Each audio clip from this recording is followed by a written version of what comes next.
Oke, sekarang kita akan membahas turunan fungsi. Turunan fungsi pada sinus. Jadi, kalau misalkan ada yang bertanya, turunan sinus itu berapa sih? Atau gini, kalau kita punya fungsi fx sama dengan sin x, maka turunannya berapa? Turunan fungsi sin x itu berapa? Nah, caranya kita tahu bahwa untuk mencari f aksen x atau turunan fungsi fx adalah sama dengan menggunakan limit h menuju 0 dari fx plus h dikurang fx per h. Nah, ini rumusnya menggunakan definisi limit. Nah, lalu setelah itu karena fx-nya adalah sin x, berarti fx plus h itu adalah sin x plus h. Berarti kita ubah sama dengan limit h menuju 0 dari sin x plus h dikurang sin x per h. Nah, sin x itu ya karena fx.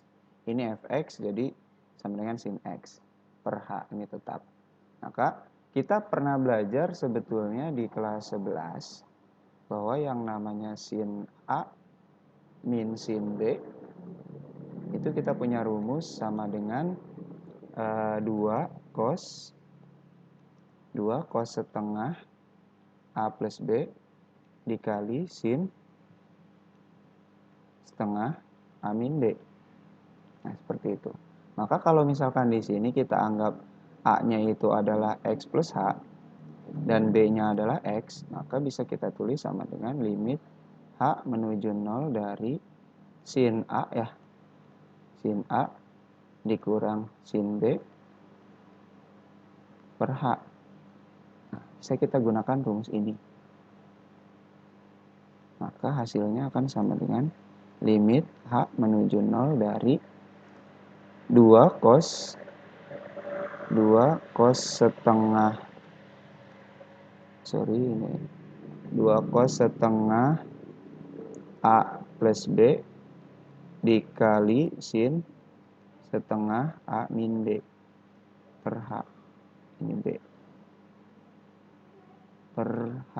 Nah, setelah itu sama dengan, nah karena A-nya adalah X plus H dan B-nya adalah X, maka bisa kita tulis limit H menuju 0 dari 2 cos setengah X plus H ditambah X dikali sin setengah X plus H dikurang X per H. Nah, setelah itu sama dengan limit H menuju 0 dari 2 cos setengah. Nah, karena ini X ditambah X berarti bisa kita tulis 2 X plus H. Ini H ya.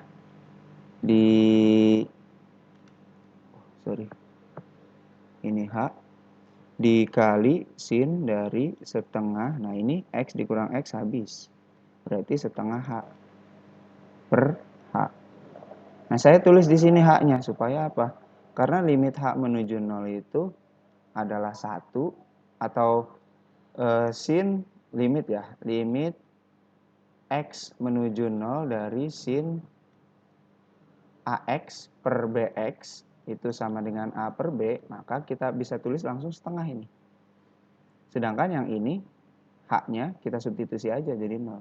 Maka bisa kita tulis sama dengan sin setengah ini jadinya setengah dikali 2 cos setengah dalam kurung 2X plus 0. Maka hasilnya adalah ini habis. Nah, ini sisa cos setengah dikali 2X. Nah, 2-nya coret sama dengan cos X. Jadi kesimpulannya adalah jika kita punya fx sama dengan sin x, hasil turunannya adalah cos x. Begitu.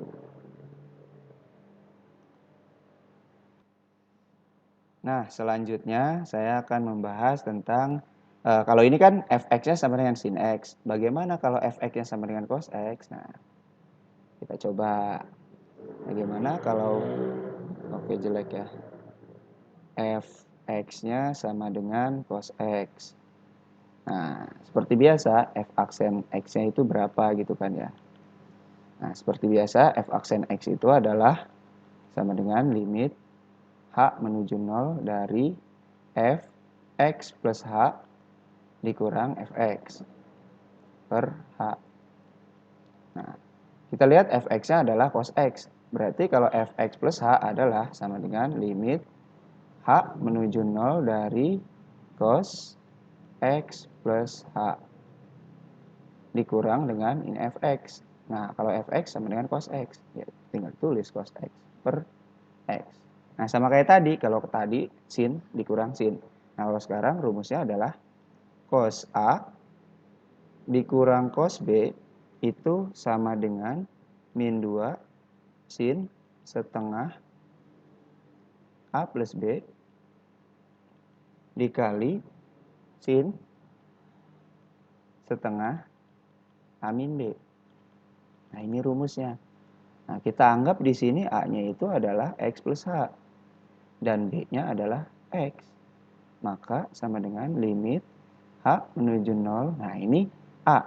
Kita tulis deh, cos A dikurang cos B per H. Nah, ini bisa kita gunakan. Jadi sama dengan limit H menuju 0 dari cos A. Cos A min cos B itu adalah min 2 sin setengah A plus B dikali sin setengah A min B. Nah, nanti hasilnya akan menjadi sama dengan, per H, sorry. Ini harus per H. Hasilnya limit H menuju 0 dari, nah ini kan A-nya adalah X plus H, tinggal disubstitusi aja. Sin setengah X plus H ditambah B itu X, dikali sin setengah X plus H min B, min X per H. Nah, seperti itu. Nah, nanti ini habis juga nih. Ini sama aja kayak tadi. Nanti hasilnya sama dengan limit H menuju 0 dari min 2 sin setengah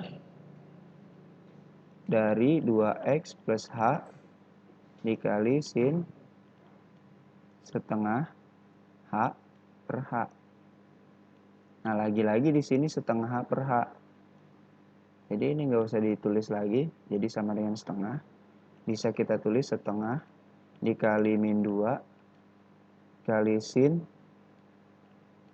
ini jadinya H-nya sama dengan 0, sin setengah dari 2X plus 0 sama dengan setengah, ini min ya. Nanti setengah dikali min 2 kan sisa min 1. Jadi min sin setengah dikali 2X. 2-nya habis jadi sama dengan min sin X. Jadi kesimpulannya kalau kita punya suatu fungsi fx sama dengan cos x, maka hasilnya akan menjadi min sin x. Nah, begitulah penjelasan singkat tentang berapa sih turunan dari fx sama dengan sin x dan fx sama dengan cos x. Semoga bermanfaat dan sampai jumpa.